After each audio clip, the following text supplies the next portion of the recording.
And good morning to all of you who aren't in the room, which is the rest of the planet, isn't it? Everyone and all the other centres around California. I'm really thrilled to be asked to do this today. A couple of reasons. One is that I think this movement of teachers working together, collaborating, is the most important thing that's currently happening in education. Not only in California, which is, I think, set a standard here. There are, I think, 12,000 teachers are going to get involved today, many more across the state. But around the world, I have got to know a little of the work of EdCamp. I know Hadley Ferguson is here today. And they are now supporting gatherings of teachers like this across the planet. I did a pre-recorded keynote a little while ago for an EdCamp in Ukraine. I think there are almost 1,000 teachers there getting together to have these sorts of conversations. I think it's really important that teachers take back control of their own profession. And this is a big part of that. So that's the first reason. The second is that I live in California, as you can see. And I've lived here for 17 years now. And so I haven't kind of popped over to have a quick chat and heading back to my place of origin, which is the UK. I live here. And here's the situation. So I've lived here for 17 years. For most of that time, I've been on a green card. But on Tuesday of this week, I was downtown at the LA Convention Center with 5,000 other people who were officially approved to become American citizens.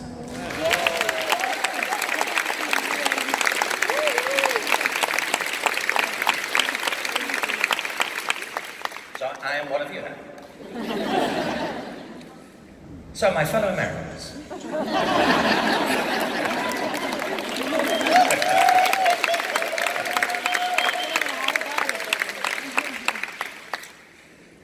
The thing is, I've been involved in education for a very long time. I know a lot of you have too. And over my working life in education, which goes back, somebody was telling me this gymnasium was built in the 1960s. I was built in the 1950s. So I predate this stadium. And for as long as I can recall, there have been debates about the nature and purpose of education and how to improve it. It's got a lot hotter latterly, I say latterly, over the past 20 years really, because it's become a big political issue. And the reason it's become such a big political issue is mainly economic. Governments around the world have been trying to improve education by raising standards. Now it's very hard, isn't it, to argue against raising standards. I can't do a good argument to lower them. So, you know, the standards are far too high, it's about time we brought them down. I don't think so. Every country in the world is trying to do it. And in most cases, in my view, they're going about it the wrong way. There are three bits to education. There's the curriculum, which is what we want children to learn. There's assessment, which is how we try and make judgments about what they're learning. And there's teaching, which is the process of helping people to learn. Most governments have adopted a three-part strategy, including the national government here in the US.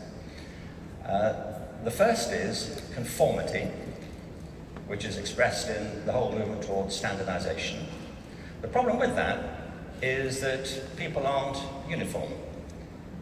People are highly diverse. It's one of the points that was made at the citizenship ceremony of the day was how the great richness of America was vested in the diversity of its cultures and of people's backgrounds. Diversity of age, orientation, of culture is the hallmark of human existence. But most countries have pursued a policy of conformity. The second is they've pursued a policy of compliance, standardized testing, which, as you know, in America, is a multi-billion-dollar industry. And I use the word industry advisedly. It's got nothing to do with the quality of education. It's got everything to do with the profits of the people who sell the tests. And the third principle on which a lot of these movements are being based is competition. Now, competition is important. I'm not against competition. I just sat through the whole World Cup. You know, I'm all over competition in the right place. I mean, obviously, that didn't go as well as it might have done for the best team in the competition. And as we know, competition isn't always fair. But Um, but you know, the whole strategy for raising standards in schools has been to pit children against each other, to pit teachers against each other, schools against each other, in order to rack up some kind of credit for limited resources. I think these strategies of conformity, of compliance and competition are the exact opposite of what we should be implementing in our efforts to not only raise standards in schools, but to leverage the stakes of the teaching profession, and in doing that, to transform the education system. It's why this conversation is so important today. I had a couple of events recently in my life. I won't go into all of them, obviously. Actually, why not? You know, it's good to talk. We have, my wife and I have 2 kids, and our daughter Kate, 3 months ago, gave birth to our first granddaughter. Thank you. I had nothing to do with it. You know, I mean, all babies are great, but it's by an extraordinary coincidence, and I do think it's a very interesting thing. It turns out that Adeline is the most beautiful and brilliant baby who's ever been born. So we feel pretty blessed by that. But like all children, she is a seething bundle of possibilities. The reason is that she's a human being. Human beings are deeply curious, deeply gifted, deeply talented creatures. In most respects, we're like the rest of life on Earth, and we ignore the similarities at our peril. I think we're discovering that this summer, that we can't play with the environment on which we depend and believe we won't be punished back for doing that. But we are like the rest of life on Earth in most respects, but in some respects we're different. We are deeply curious, learning organisms, and we have unfathomable capacities for reason, for critical judgment, for imagination, and for creativity. There is an important difference, isn't there, between learning, education, and school. Adeline, like all children, loves to learn. I mean, think of your own kids. You know, in the first 2 years or so of a child's life, they learn, in ordinary circumstances, to speak. That's a fantastic achievement, isn't it, when you think of it? And the interesting thing is, you don't teach them how to do it. If you're a parent, you do not teach, you did not teach your child to speak. They just learn to do it because they love to and because they can. You know, you don't reach a point where your child is 12 months old or 18 months old, where you sit them down and say, look, we need to talk. You know, or more specifically, you do. And this is how it's going to work. You know, you probably noticed your mother and I make all these noises for the past 18 years. I know it's all rather baffling, but the fact is that some of these words mean things. Some of these noises mean things. I mean, some of them are the names things. We call them nouns. There'll be 5,000 of them for you to get your head around shortly. There are other noises we make which aren't the names of things. They're the names of things we do with things. We call them verbs. There's another 10,000 of those you'll be picking up along the way. And by the way, if you inflect your voice differently at the end of one of these verbs, you can say whether you have done something or whether you plan to do it. So it's about tenses. Anyway, don't worry about the subjunctive. Nobody gets it. No, it doesn't work that way. Kids learn because they want to and they can. Education is a more formal approach to learning. Learning is the acquisition of new skills and understanding. Education is a deliberate process of learning, a more organized approach to it. You can organize it yourself, plenty of people do.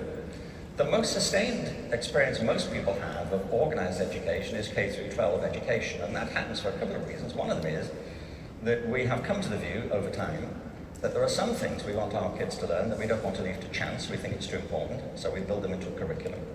And there are some other things that we think they should learn, including those which we consider to be too difficult for them to learn left to their own devices. Like calculus, it's a good example. You know, it doesn't matter how much learning by discovery you do with your 8-year-olds, it's unlikely any of them will come back having figured out calculus. There are only 2 people who did do it, Leibniz and Newton, and it took them the whole of history to get to that point. So there's some things, you know, where it's frankly quicker to help people learn.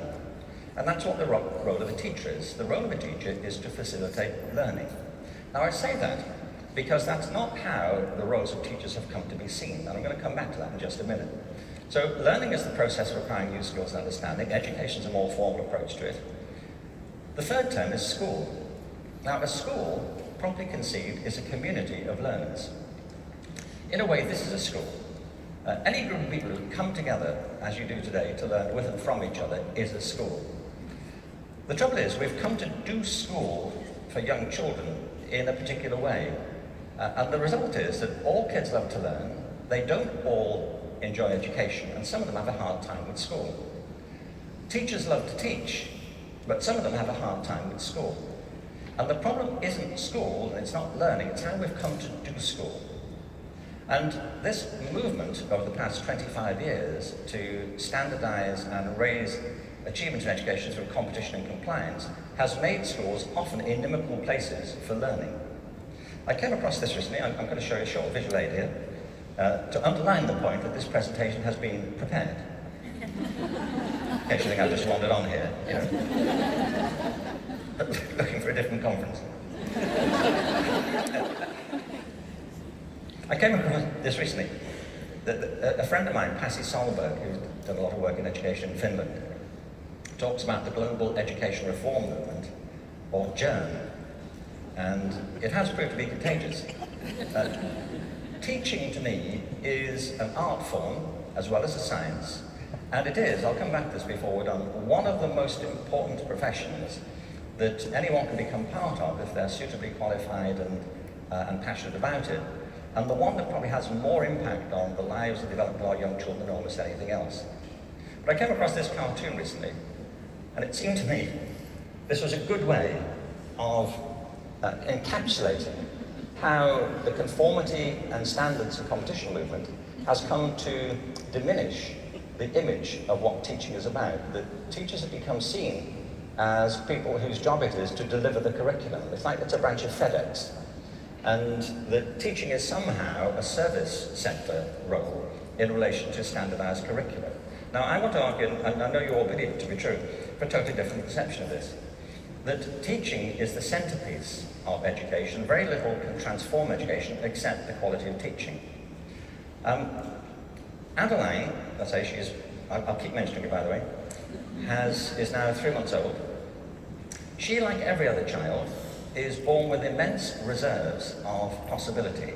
Human resources are like the world's natural resources in several ways. They're often, firstly, they're very diverse. We're all of us born with immense natural capacities, but they're often hidden from view, from the surface. You have to go digging around for them. The second is that even if you discover them, you still have to develop them and refine them. For example, all kids are born with a capacity for language, with a very few exceptions, but you still have to learn to speak. And some people, if they're exposed to 3 or 4 languages at home, will learn to speak all of them with equal facility. It's harder when you're in your late teens or early 20s to do the same thing. But then you have to find a purpose for these resources. And what all this speaks to is the age-old debate about the relation between nature and nurture. Now, you know, there was a time when people believed that children were essentially blank slates and that they come in to be shaped by whatever imprint experience places on them.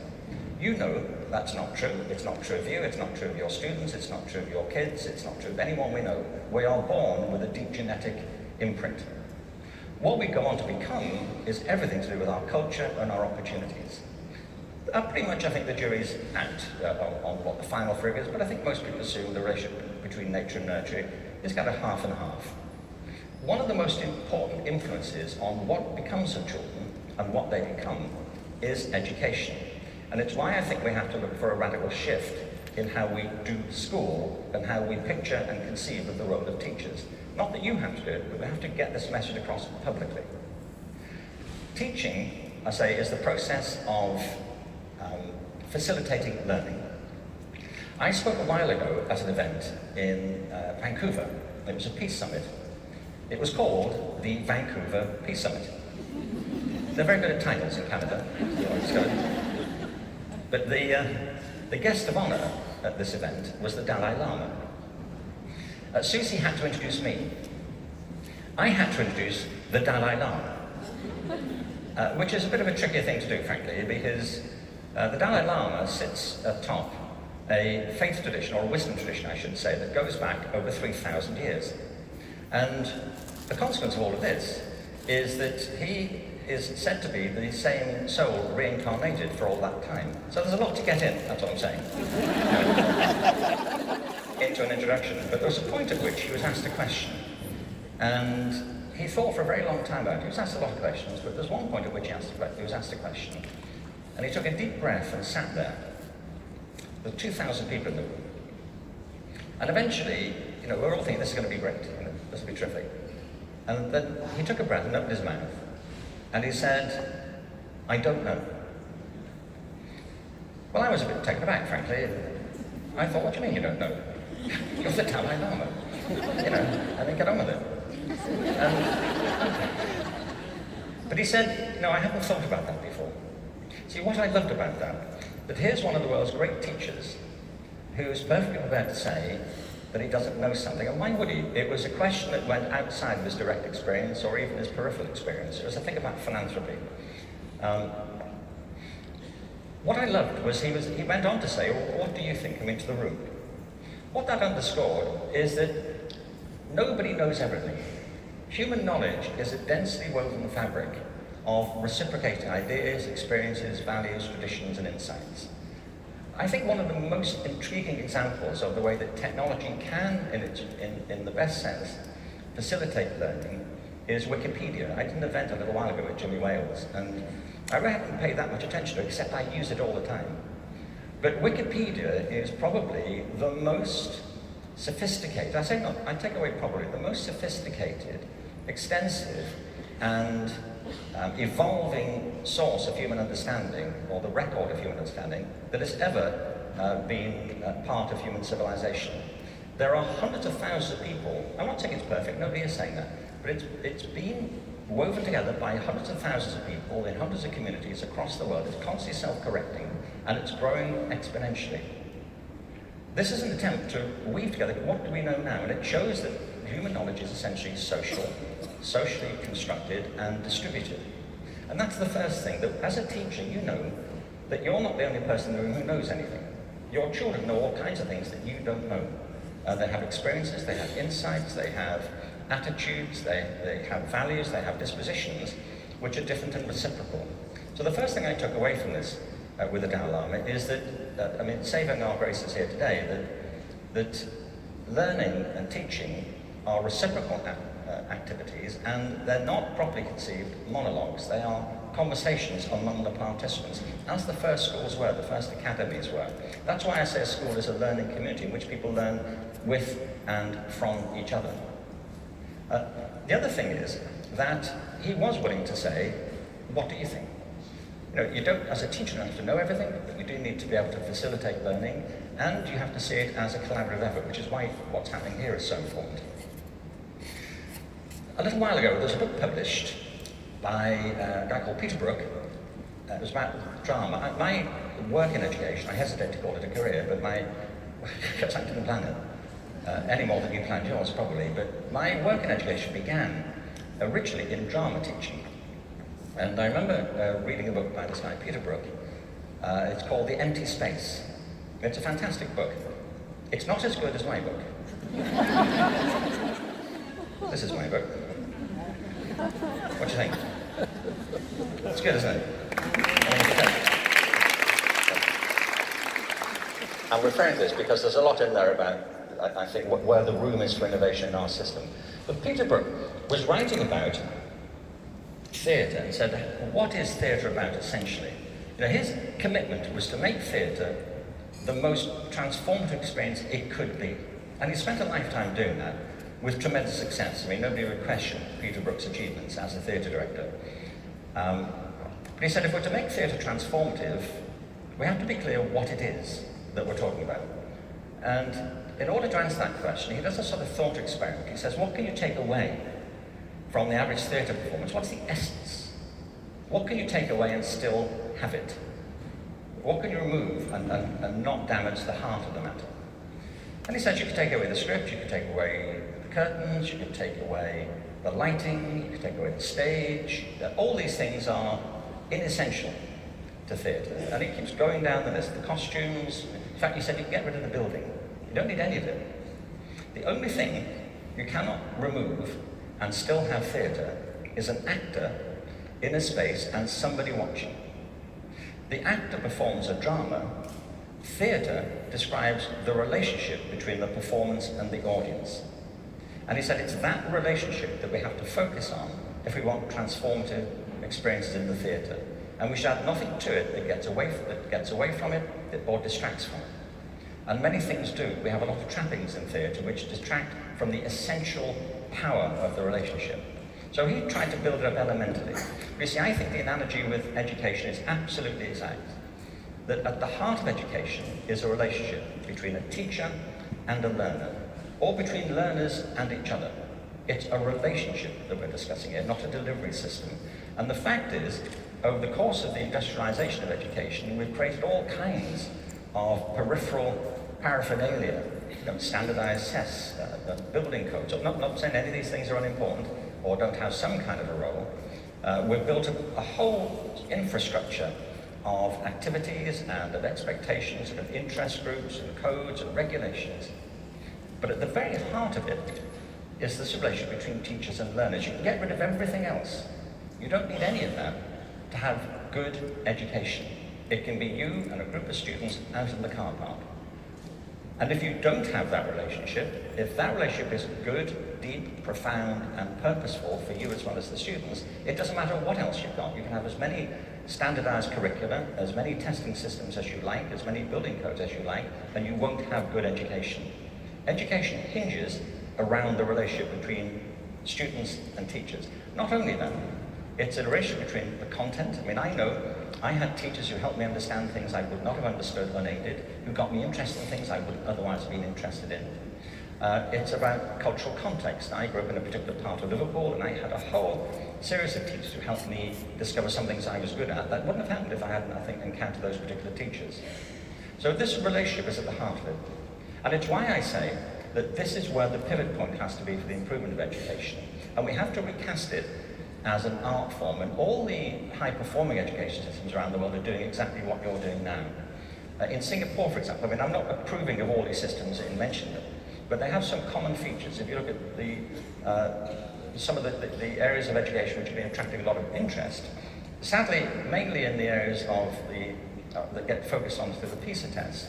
But if you look at some of the high-performing systems, they all recognize that teaching is a profession that has to be valued, compensated, and the growth and development and collaboration of teachers is at the heart of the whole process. But there was a very interesting comment that was made by one of the master teachers, as they're called, in Singapore, a guy who's very distinguished as a physics teacher.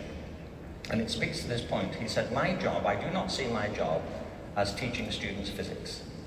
My job is to help students learn physics. And it's a very important shift that it isn't just about transmitting things we know, it's developing the appetite, cultivating the curiosity for learning, which will then make learners go on to be fulfilled and productive learners in the longer term. So it is, to me, an art form. It's infused by science. There's a lot we know now from cognitive theories that we didn't know previously, but they've always supported, I think, what turn out to be fundamental principles of good teaching. But the thing is, where do we go from here? I think the first step is putting teaching front and center again. I think that's vital. The second thing is that teaching tends to be, or can be, a lonely profession. You get into your classroom, you work with your groups of students, and we tend not to work enough with other teachers. It's why this movement is, I think, so crucial.